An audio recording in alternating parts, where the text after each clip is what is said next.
Hand over your badge, you're done.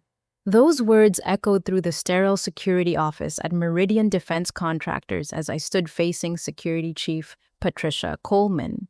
My name is Rosa, and at 28 years old, I thought I had seen everything during my Marine service in Afghanistan. But nothing prepared me for this moment. Patricia's cold gray eyes bore into me as she extended her manicured hand, waiting for my employee identification. I had just been terminated for allegedly leaking classified defense contracts to competitors. As I placed the plastic badge in her palm, she smugly ordered me to turn it over. When Patricia flipped my badge, her expression changed instantly. On the back was a silver Department of Justice sticker reading DOJ Asset A6783, Do Not Detain. Patricia dropped the badge like it had caught fire, her face draining of all color as she realized she had just fired a federal undercover operative. The look of absolute terror that spread across Patricia's face would have been comical under different circumstances. She stumbled backward, knocking over a coffee mug filled with pens as her hands trembled visibly. I watched her process the implications of what she had just discovered while maintaining my composed exterior, though inside I felt a mixture of relief and apprehension about my cover being blown. Let me explain how I ended up in this position. 6 months ago, FBI Special Agent Samuel Torres approached me at a Veterans Support Group meeting in downtown Baltimore. The Bureau had uncovered evidence that Meridian Defense Contractors was selling military-grade surveillance equipment to foreign governments through illegal channels.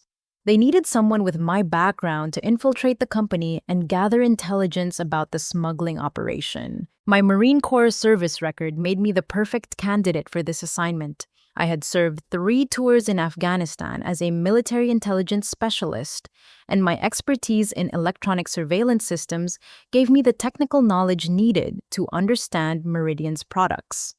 Agent Torres explained that traditional FBI undercover operatives lacked the specialized military experience necessary to navigate the complex world of defense contracting. The recruitment process took several weeks of background preparation and identity establishment.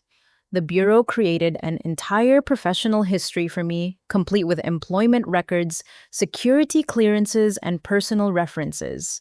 They positioned me as a former Marine seeking civilian employment in the defense industry, which was completely believable given my actual military background. My first day at Meridian began with orientation sessions led by Human Resources Director Linda Foster, a pleasant woman in her 50s who seemed genuinely excited to have a veteran join the company. She introduced me to the key personnel I would need to know, starting with my immediate supervisor, Angela Martinez, a sharp-featured woman with an authoritative demeanor who oversaw security analysis for international contracts. During those initial weeks, I carefully cultivated relationships with employees who had access to different aspects of the company's operations. Brenda Walsh worked in the accounting department processing invoices and payment authorizations for all international shipments. She was a chatty, middle-aged woman who enjoyed sharing office gossip during coffee breaks, often revealing more than she should about financial irregularities she had noticed. Derek Sullivan managed project development for overseas clients, coordinating directly with foreign government representatives and military contractors. He was an ambitious man in his early 40s who constantly pushed for larger contracts and higher profit margins, sometimes questioning whether certain regulatory requirements were really necessary for particular deals. Jason Park maintains the company's classified computer systems and secure communication networks. He was a nervous young man who seemed constantly worried about security protocols and often worked late hours to ensure all systems remained properly encrypted and monitored. Through these relationships, I gradually learned about Meridian's legitimate business operations while searching for evidence of illegal activities. The company manufactured sophisticated electronic surveillance equipment, thermal imaging systems, and communication intercept devices, primarily for law enforcement and military applications. However, my investigation soon revealed that the smuggling operation extended far beyond what the FBI had initially suspected. I discovered evidence that Chief Executive Officer Marcus Thornton personally approved shipments to sanctioned countries through an elaborate network of shell companies based in Dubai and Singapore. The operation involved forged end-user certificates, bribed customs officials, and a complex web of corrupt military contractors spanning across 3 states. The breakthrough came 3 weeks ago when I gained access to confidential shipping manifests stored in Derek Sullivan's office computer. The documents showed that Meridian had recently sent thermal imaging systems worth over $2 million to Iranian-backed militias operating in Syria. The equipment was shipped through a front company in Lebanon with falsified paperwork claiming the devices were agricultural monitoring tools for crop management. I photographed the evidence using a concealed camera provided by Agent Torres, then transmitted the images through an encrypted communication system during my lunch break. The shipping manifests included detailed specifications for military-grade night vision equipment, satellite communication jammers, and electronic surveillance devices that could be used to target American forces in the region. After sending the intelligence to Agent Torres, I expected immediate action from federal law enforcement. Instead, I received orders to maintain my cover and continue gathering information about the financial networks funding these operations. The Bureau wanted a complete picture of the international conspiracy before making any arrests that might allow other participants to escape prosecution. But yesterday morning, my carefully constructed undercover operation began unraveling in ways I never anticipated. I arrived at work to find that my supervisor, Angela Martinez, had secretly installed keystroke logging software on my computer workstation. The malicious program recorded every character I typed, including passwords, email contents, and file access attempts. Angela confronted me in the supply closet during the afternoon shift change when most employees had left for the day. She explained that the monitoring software had detected my unauthorized access to classified files and photographing of confidential documents. Instead of immediately reporting my security breach to corporate leadership or federal authorities, Angela presented me with an ultimatum that caught me completely off guard. She demanded $50,000 in exchange for her silence about my intelligence gathering activities.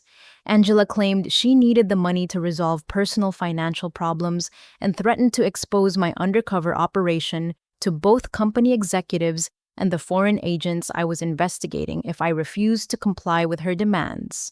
The parking garage meeting Angela arranged for midnight felt like something from a spy thriller, complete with shadows cast by flickering fluorescent lights and the echo of our footsteps on concrete. She had chosen the lowest level of the structure where surveillance cameras had convenient blind spots that she seemed to know intimately. Angela looked different outside the corporate environment. Gone was her professional blazer and confident demeanor, replaced by jeans, a hooded sweatshirt, and the desperate expression of someone facing serious consequences.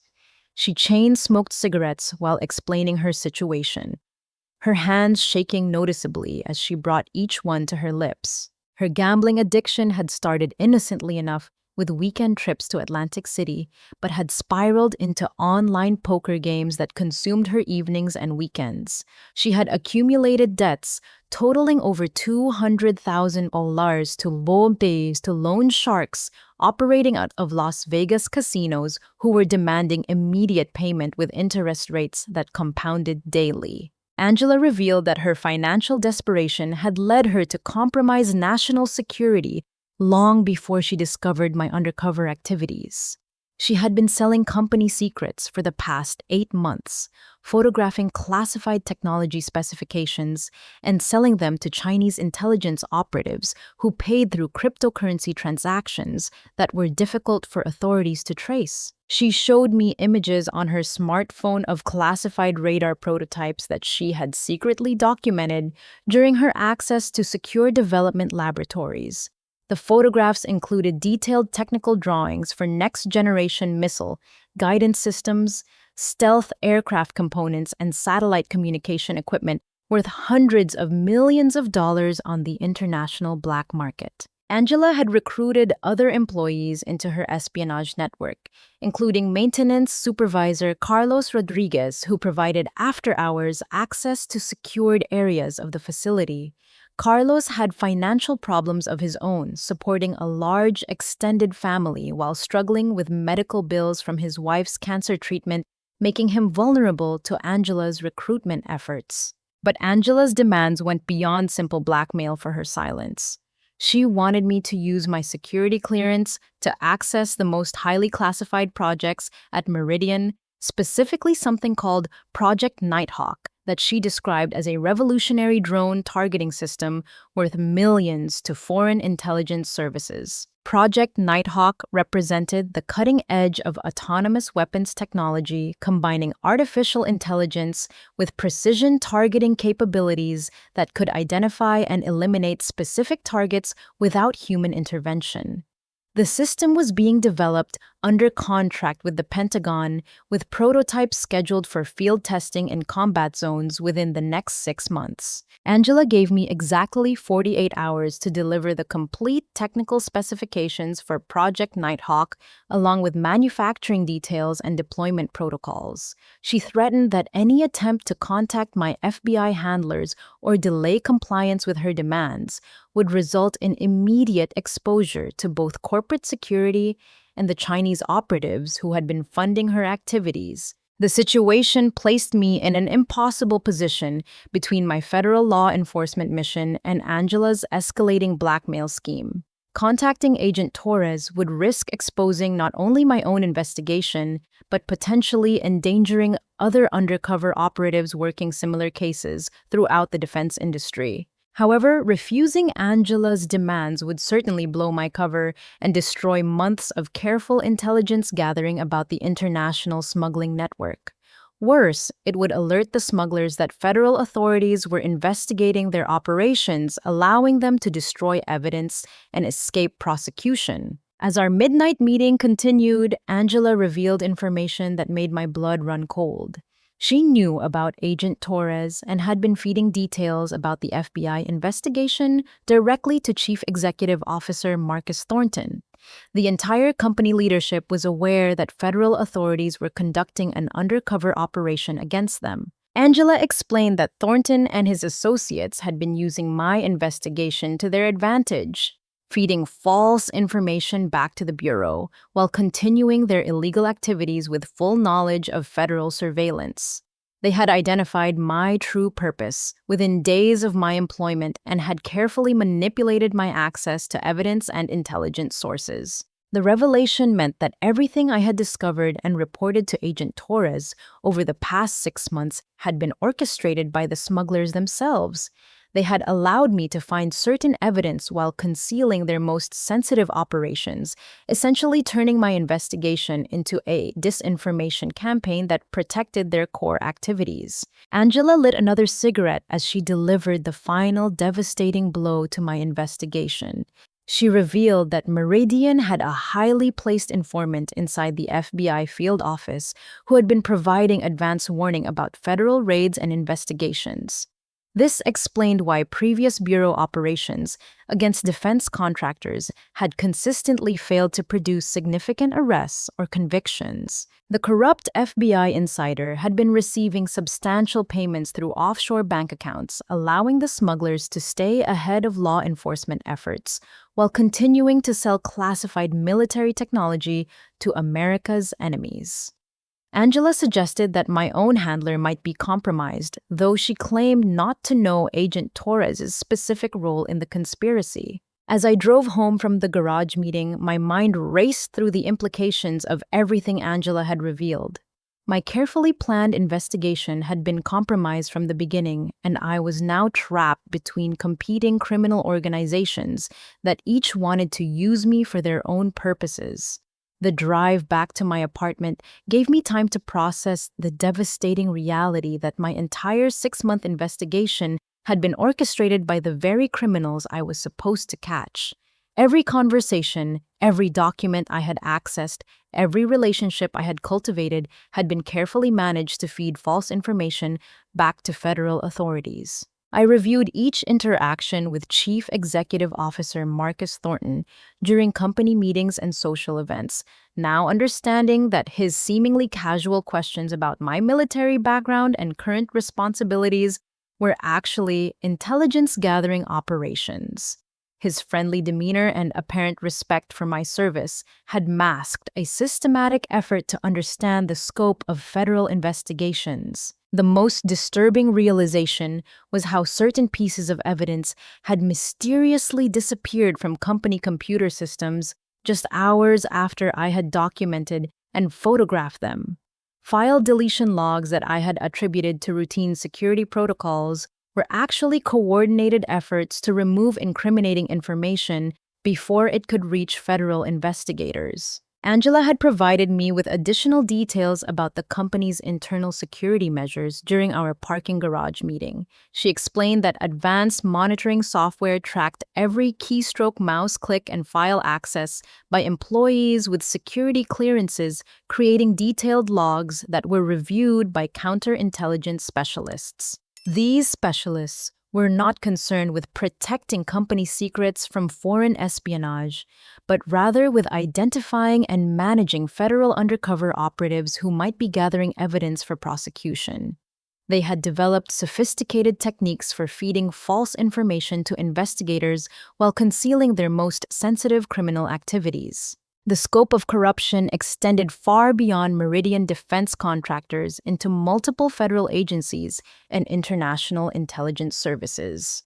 Angela had revealed that Deputy Director Helen Kruger of the FBI Counterintelligence Division had been receiving substantial payments through carefully concealed offshore accounts in the Cayman Islands. Deputy Director Kruger's position gave her access to classified information about all ongoing investigations into defense contractor corruption, allowing her to provide advance warning to criminal organizations about impending raids, surveillance operations, and grand jury proceedings. This intelligence had enabled smugglers to avoid prosecution for over 2 years. The financial records Angela had accessed showed payments totaling over $500,000 to Deputy Director Kruger's accounts, funded by profits from illegal weapons sales to Iranian militias, Chinese intelligence services, and terrorist organizations throughout the Middle East and Southeast Asia. But the most immediate threat to my safety came from foreign intelligence operatives who had learned about my true identity through the compromised FBI communications. Angela showed me intercepted messages indicating that Chinese intelligence services believed I had gathered too much information about their technology acquisition networks operating within the United States. These foreign operatives were planning to eliminate me before I could testify about their activities or provide evidence that might expose their agents embedded in other defense contractors. The messages discussed making my death appear accidental, possibly through a staged car accident or home invasion that would not attract attention from law enforcement. Angela's revelation created an impossible situation where I faced threats from multiple directions simultaneously. The corrupt company executives wanted to control my investigation.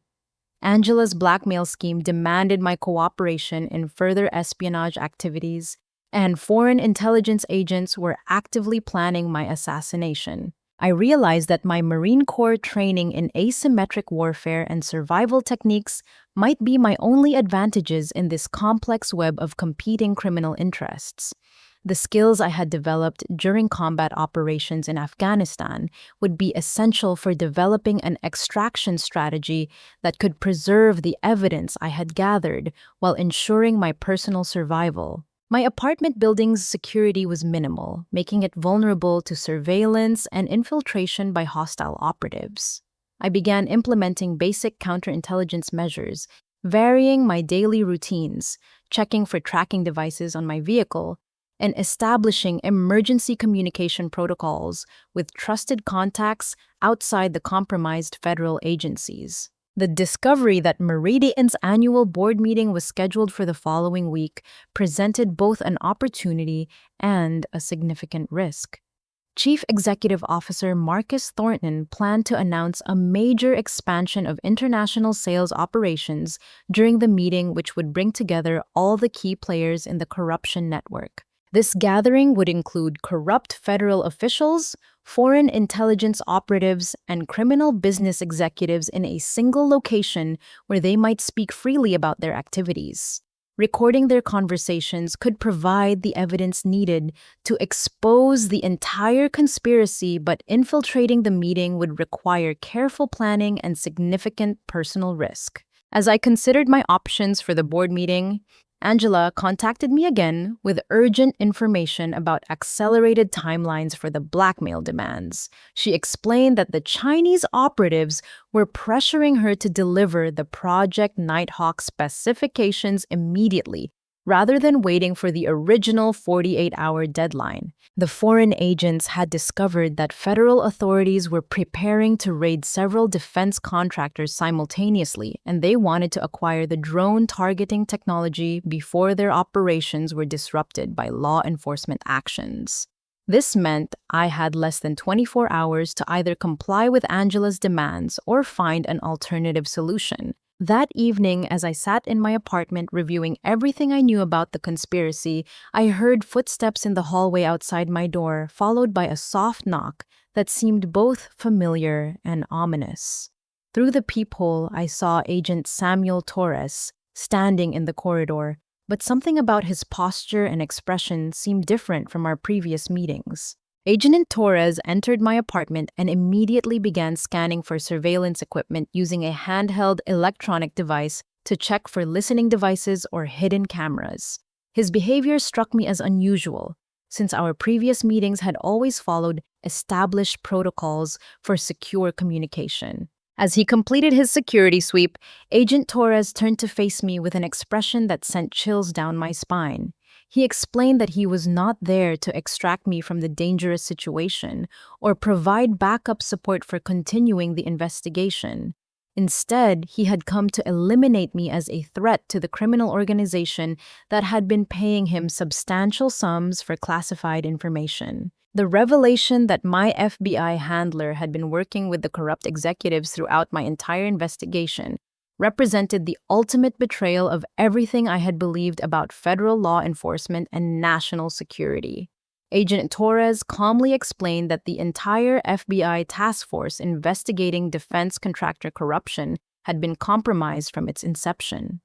The coffee mug Agent Torres offered me contained a clear sedative that would have rendered me unconscious within minutes, allowing him to stage my death as a suicide caused by guilt over betraying my country. But my Marine Corps training had taught me to remain alert for threats, even from trusted allies, and I had noticed the subtle chemical odor emanating from the beverage. When Torres turned his back to retrieve additional supplies from his briefcase, I struck the pressure point behind his left ear with a precise blow that temporarily disrupted his balance and coordination. Before he could recover, I applied a chokehold that rendered him unconscious without causing permanent injury using techniques I had learned during close quarters combat training. I secured Agent Torres to a kitchen chair using heavy-duty zip ties, then searched his briefcase and discovered equipment for staging crime scenes, including drugs, false evidence, and communication devices for coordinating with other corrupt federal agents. The briefcase also contained detailed files about my investigation and personal background information that revealed the extent of surveillance I had been under. When Torres regained consciousness, I confronted him with evidence of his corruption while maintaining physical control to prevent any escape attempts. He initially attempted to deny his involvement, but the combination of compromising evidence and my interrogation techniques eventually broke down his resistance to providing information. Torres revealed that the corruption within federal law enforcement reached the highest levels of the FBI Counterintelligence Division, with Assistant Director William Nash coordinating directly with foreign intelligence services and criminal organizations. Nash had been facilitating the sale of classified information while sabotaging legitimate investigations that might expose the network. The financial incentives for corrupt federal agents were enormous, with Torres himself receiving over $500,000 in cryptocurrency payments over the past 2 years.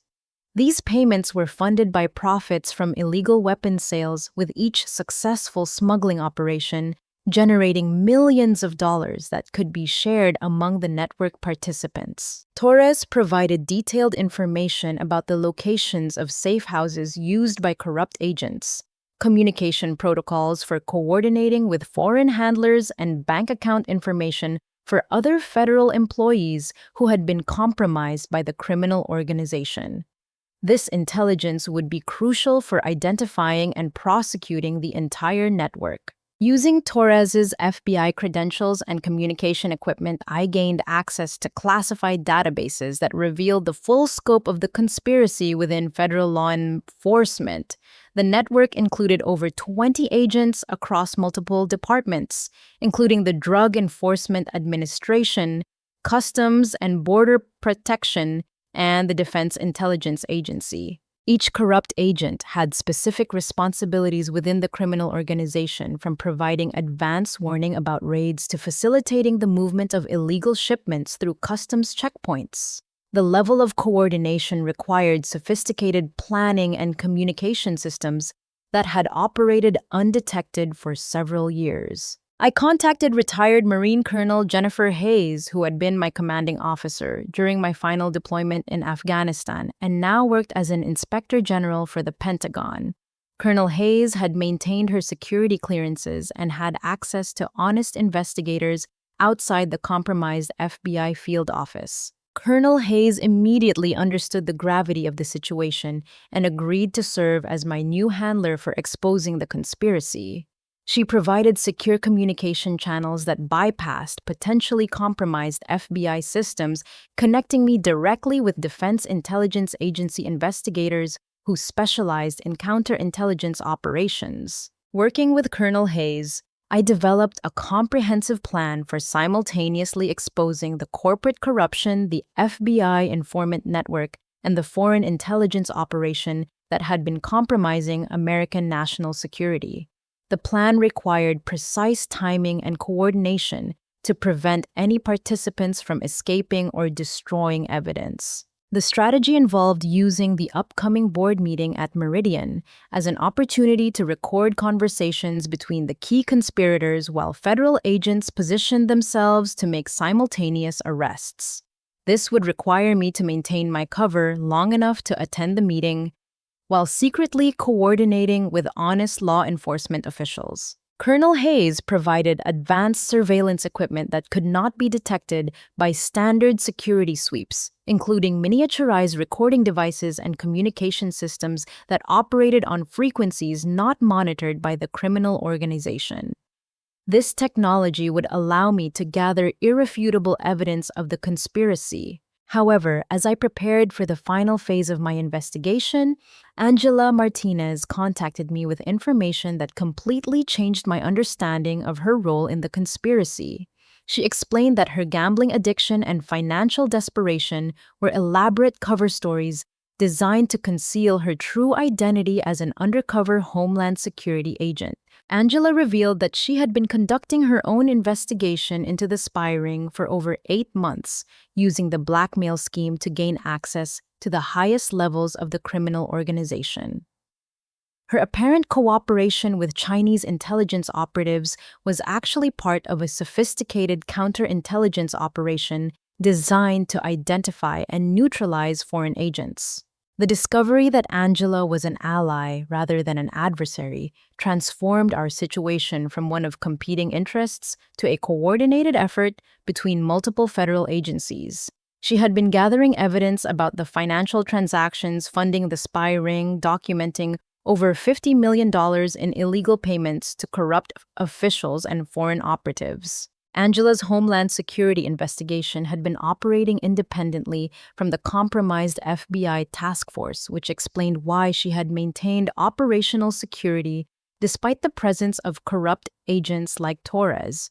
Her agency had suspected FBI compromise and had developed alternative channels for investigating the defense contractor conspiracy. Together, we began coordinating our evidence and intelligence to create a comprehensive picture of the criminal organization that would ensure successful prosecutions of all participants.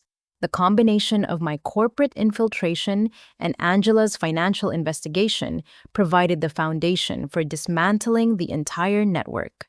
The revelation that Angela Martinez was a fellow federal agent transformed our relationship from adversary to ally in ways that felt both relieving and surreal.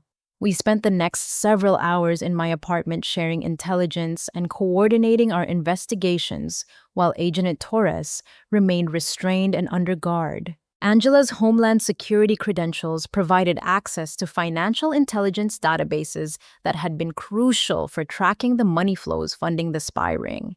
She had documented wire transfers, cryptocurrency transactions, and offshore banking activities that revealed the complete financial structure of the criminal organization. Her investigation had identified over $50 million in illegal payments distributed among corrupt federal agents, defense contractor executives, and foreign intelligence operatives over the past 3 years. The financial records showed patterns of coordination between multiple criminal organizations operating in different countries but sharing common objectives. Angela explained that her agency had suspected FBI compromise early in their investigation, which led them to develop independent intelligence gathering capabilities that bypassed potentially corrupt channels. Homeland Security had been conducting surveillance of suspected foreign agents while avoiding coordination with FBI counterintelligence divisions. The evidence we combined painted a picture of systematic corruption that extended beyond individual cases of greed into a coordinated effort to compromise American national security institutions. Foreign intelligence services had invested substantial resources in recruiting federal agents and defense industry personnel to gain access to classified military technologies. Our joint investigation revealed that tomorrow night's meeting aboard Chief Executive Officer Marcus Thornton's private yacht in Baltimore Harbor would bring together all the key participants in the conspiracy. Thornton had arranged the yacht location specifically to avoid surveillance capabilities that federal agencies might have established around corporate facilities or hotels. The meeting participants would include Deputy Director Helen Kruger from the FBI Chinese intelligence operative Lin Wei, who had been coordinating technology acquisitions, and several corrupt Pentagon officials who had been facilitating access to classified weapons development programs. This gathering represented an unprecedented opportunity to record evidence of their conspiracy. Angela and I developed an elaborate infiltration plan that would allow us to place recording devices throughout the yacht while avoiding detection by security personnel. Angela would use her position within Meridian's security analysis department to disable alarm systems and surveillance cameras during the evening hours when the meeting was scheduled. I would use my Marine Corps training in covert operations to board the yacht and install sophisticated recording equipment provided by Colonel Hayes. The devices were designed to capture conversations, photograph documents, and transmit real-time intelligence to Defense Intelligence Agency investigators positioned nearby. Colonel Hayes had coordinated with Navy intelligence officers to position a submarine and surface vessels in Baltimore Harbor that could provide emergency extraction if our infiltration was discovered. The naval forces would also be prepared to arrest the meeting participants once we had gathered sufficient evidence of their criminal activities. However, our planning was complicated by Angela's discovery that the conspirators had prepared contingency plans for eliminating all evidence of their activities. She had intercepted communications indicating that explosive devices had been secretly installed aboard Thornton's yacht designed to sink the vessel and kill all meeting participants if their activities were discovered by law enforcement. The explosives were intended to make the deaths appear accidental, possibly caused by a fuel system malfunction or collision with harbor infrastructure. This would eliminate all witnesses while destroying physical evidence of the technology sales and financial transactions that could be used in criminal prosecutions. Angela had been unable to access the yacht to locate and disarm the explosive devices without risking exposure of her investigation. The security systems protecting the vessel included motion sensors, infrared cameras, and guard personnel who maintained constant surveillance of the marina where it was docked. My demolitions training from Marine Corps combat operations would be essential for identifying and neutralizing the explosive devices before the meeting began. The techniques I had learned for disarming improvised explosive devices in Afghanistan would apply to whatever systems the conspirators had installed aboard the yacht. Angela revealed another crucial piece of intelligence that changed our understanding of the conspiracy's origins and objectives. She had discovered that my former Marine Unit Commander, Colonel Michael Bennett, was the Pentagon insider who had been feeding classified information to the criminal organization for over 5 years. Colonel Bennett had been responsible for recommending me for this undercover assignment, which meant that my selection was not based on my qualifications, but rather on his desire to monitor and control the federal investigation. He had been providing the conspirators with intelligence about my activities and federal law enforcement strategies throughout the operation. The discovery of Colonel Bennett's involvement explained several anomalies in my investigation, including how certain evidence had been removed from company systems just before I could document it, and why some of my intelligence reports to Agent Torres had seemed to produce no follow-up actions from federal authorities. Colonel Bennett's position within Pentagon acquisition programs gave him access to information about classified weapons development projects, including the Project Nighthawk drone targeting system that had been the focus of Angela's blackmail demands. He had been selling technical specifications and deployment plans to foreign intelligence services for substantial financial compensation. Angela's financial investigation had traced payments totaling over $2 million to Colonel Bennett's offshore accounts, funded by the sale of military technologies that had subsequently been used against American forces in combat zones. The weapons and surveillance equipment sold through this network had directly contributed to casualties among military personnel serving overseas. The personal betrayal of discovering that my former commanding officer had been selling information that endangered American soldiers created an emotional intensity that strengthened my resolve to expose the entire conspiracy. Colonel Bennett had violated every principle of military service and personal honor that had guided my own career. Our coordinated plan for infiltrating the yacht meeting required precise timing and extensive preparation to avoid detection while gathering the evidence needed for successful prosecutions. Angela would create diversions within the marina security systems while I had accessed the vessel and installed recording equipment in strategic locations. The success of our operation would depend on our ability to avoid the explosive devices while documenting conversations that would provide irrefutable proof of treason, espionage, and conspiracy to commit murder. This evidence would be transmitted in real time to honest federal investigators who could coordinate arrests and prevent the destruction of additional evidence.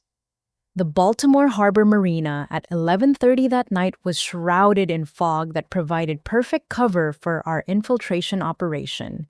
Angela had successfully disabled the primary security systems, using her access codes while motion sensor alerts had been temporarily rerouted to maintenance channels that she monitored from her laptop computer.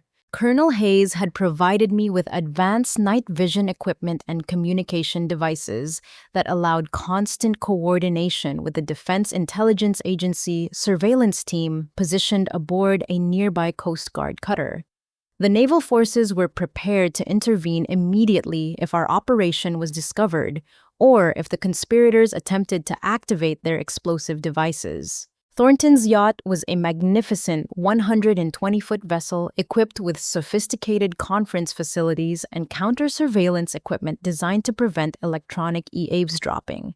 The meeting participants had chosen this location specifically because they believed it was secure from federal law enforcement monitoring capabilities. I approached the yacht from the waterside using scuba equipment that allowed me to board the vessel without triggering pressure sensors on the marina docks. The hull had several access points that were not protected by motion detectors, including a maintenance hatch that led directly to the engine compartment where I suspected the explosive devices had been installed. My Marine Corps demolitions training allowed me to quickly identify and photograph the explosive charges that had been concealed throughout the yacht's fuel systems and electrical infrastructure. The devices were designed to create simultaneous explosions that would sink the vessel within minutes, giving no opportunity for survival or escape. Using techniques I had learned for disarming improvised explosive devices, I carefully disconnected the detonation circuits while photographing the evidence for later use in criminal prosecutions. The explosives were sophisticated military-grade materials that could only have been obtained through insider access to Pentagon weapons stockpiles. Angela's coordination from shore allowed me to track the movements of security personnel while installing miniaturized recording devices in the yacht's main conference room communication center and private office areas where the conspirators would conduct their business.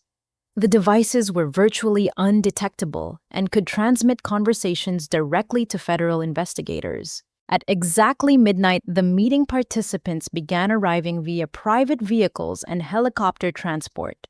I watched through concealed observation positions as Deputy Director Helen Kruger, Chinese operative Lin Wei, and Colonel Michael Bennett joined Chief Executive Officer Marcus Thornton aboard the yacht for their criminal coordination session. The recording devices captured their conversations as they discussed the finalization of technology sales worth over $100 million, including the Project Nighthawk drone, targeting specifications that Angela had been pressured to obtain through her false blackmail scheme.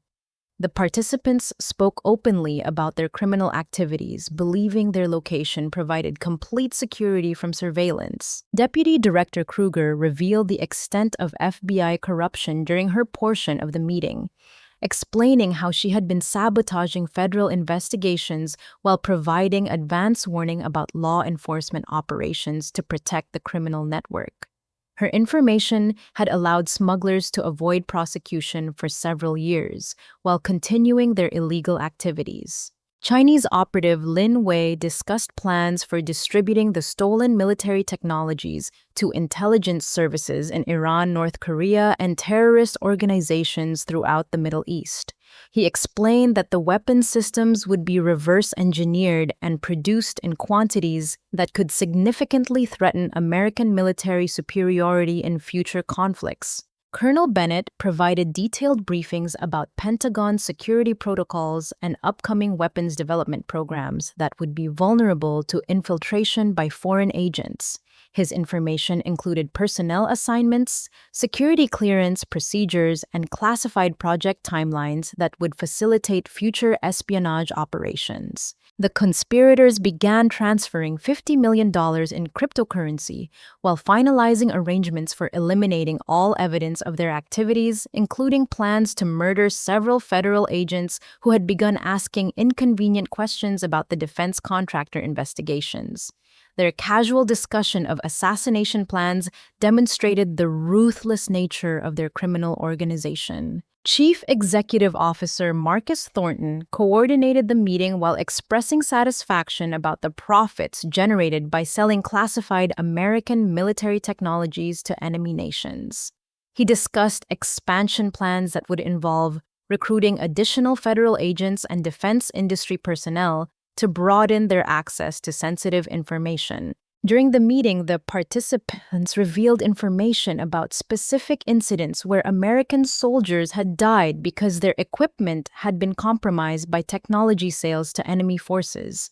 They discussed these casualties as acceptable costs for maintaining their profitable criminal enterprise, showing complete disregard for the consequences of their treason. Angela maintained surveillance of the marina from her position in a nearby parking garage, monitoring police communications and tracking the movements of additional security personnel who might discover our operation. She also coordinated with Colonel Hayes to ensure that naval forces were prepared for immediate action once we had gathered sufficient evidence. However, our operation faced an unexpected complication when Colonel Bennett's enhanced security awareness caused him to notice subtle anomalies in the yacht's electronic systems that suggested the presence of surveillance equipment. His military training had taught him to detect signs of infiltration, and he began systematically searching for evidence of federal law enforcement monitoring. Angela quickly alerted me about Bennett's suspicious behavior through our communication system, allowing me to adjust my concealment position while continuing to record the conspiracy conversations. The recording devices were designed to be undetectable by standard security sweeps, but Bennett's expertise in counterintelligence made him a more formidable opponent than we had anticipated. The tension escalated when Bennett discovered one of the recording devices concealed in the conference room's ventilation system. He immediately alerted the other conspirators about the federal surveillance while beginning emergency procedures for evacuating the yacht and activating the explosive devices that were supposed to destroy all evidence. Angela triggered false security alarms throughout the marina to create confusion and delay the conspirators' escape, while I transmitted our gathered intelligence to Colonel Hayes and the Defense Intelligence Agency surveillance team. The recorded conversations provided irrefutable evidence of treason, espionage, and conspiracy to commit murder that would ensure successful prosecutions. Colonel Bennett recognized my voice on the yacht's internal communication system when I coordinated with Angela about our extraction procedures. His realization that I was aboard the vessel led him to order immediate execution of their elimination plans, but I had already disabled the explosive charges and alerted the naval strike team. The conspirators found themselves trapped aboard the yacht as Coast Guard vessels surrounded the marina and Defense Intelligence Agency agents moved into position for coordinated arrests. Their escape routes had been eliminated, and the evidence of their criminal activities was already being transmitted to federal prosecutors who would handle their cases. The sight of Navy SEALs boarding Thornton's yacht while Angela and I emerged from our concealment positions marked the successful conclusion of our joint investigation into one of the most sophisticated spy rings in American history. The recorded conversations provided prosecutors with irrefutable evidence of treason, espionage, and conspiracy to commit murder that would ensure lengthy prison sentences for all participants. Chief Executive Officer Marcus Thornton's arrogant demeanor disappeared completely as federal agents placed him in restraints while reading charges that included selling classified military technology to enemy nations, conspiracy to commit murder, and operating a criminal enterprise that had endangered American national security for over 5 years. His yacht, which had been intended as a secure location for criminal coordination, became the scene of his arrest and the destruction of his criminal empire. Deputy Director Helen Kruger's arrest represented the highest-level FBI corruption case in decades, exposing systematic compromise of counterintelligence operations that had allowed foreign agents to operate with impunity throughout the United States. Her betrayal of federal law enforcement principles had facilitated the theft of military secrets worth hundreds of millions of dollars while endangering the lives of American personnel serving overseas. Chinese operative Lin Wei attempted to claim diplomatic immunity, but the evidence of his direct involvement in purchasing stolen military technology and coordinating assassination plans against federal agents eliminated any possibility of avoiding prosecution. His arrest disrupted intelligence networks operating in 12 countries and led to the identification of dozens of additional foreign agents. Colonel Michael Bennett's court-martial proceedings revealed the depth of his betrayal of military principles and personal honor as prosecutors presented evidence that his sale of classified information had directly contributed to American casualties in combat zones, where enemy forces used stolen technology against our troops. His military decorations and pension benefits were revoked as part of his life sentence in federal prison. Agent Samuel Torres and the other corrupt FBI personnel faced charges that included conspiracy to commit treason, obstruction of justice, and murder for hire related to their attempts to eliminate federal investigators who threatened their criminal activities.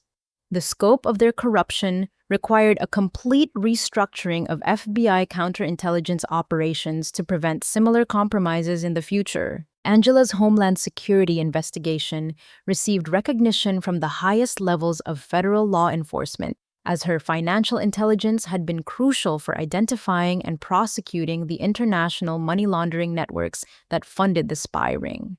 Her work led to the seizure of over $200 million in criminal assets while disrupting similar operations in multiple countries. My testimony before the Joint Congressional Committee investigating intelligence failures lasted for 3 days, as lawmakers sought to understand how such extensive corruption had operated undetected within federal agencies responsible for protecting national security.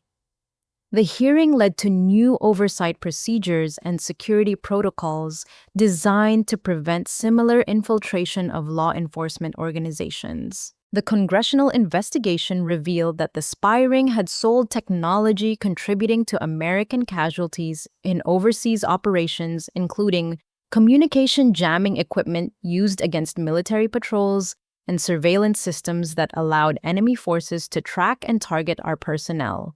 The human cost of this treason added emotional weight to the criminal prosecutions. Meridian Defense Contractors was dissolved following the criminal convictions of its leadership, with its assets seized to provide compensation to victims of the technology theft and their families. The Pentagon implemented new security protocols for all defense contractors, including enhanced background investigations and continuous monitoring of personnel with access to classified information. The successful prosecution of this case led to my receiving the Presidential Medal of Freedom for distinguished service to national security presented during a White House ceremony that honored the courage required to expose corruption despite personal danger and institutional betrayal. The recognition acknowledged not just my individual actions, but the importance of maintaining integrity within our national security institutions. Colonel Hayes offered me a position as senior investigator with the Pentagon Inspector General's office, where I would work to identify and eliminate corruption within military contracting and acquisition programs. This role would allow me to apply my investigative experience and military background to protecting American interests, while ensuring that our nation's defenders receive the support they deserve. Angela accepted a promotion to lead a new Homeland Security task force investigating financial crimes within the defense industry, coordinating with international law enforcement agencies to disrupt similar criminal networks operating globally. Her expertise in financial intelligence and undercover operations made her uniquely qualified for this expanded responsibility. The personal relationships I developed with honest federal agents during this investigation restored my faith in the integrity of American law enforcement, proving that corruption represents the actions of individuals rather than institutional failure. The dedication shown by Colonel Hayes Angela and the Defense Intelligence Agency personnel demonstrated that our national security institutions remain fundamentally sound. My experience as a Marine taught me that courage means standing alone against overwhelming odds when doing what's right, regardless of personal costs or institutional pressure. The principles of honor, integrity, and service that guide military personnel apply equally to civilian law enforcement and intelligence operations, where individuals must choose between personal benefit and national interest. The investigation revealed that individual integrity cannot be compromised by financial incentives, personal threats, or institutional corruption when guided by clear moral principles and commitment to protecting others. The willingness to sacrifice personal safety for the greater good represents the foundation of effective law enforcement and national defense.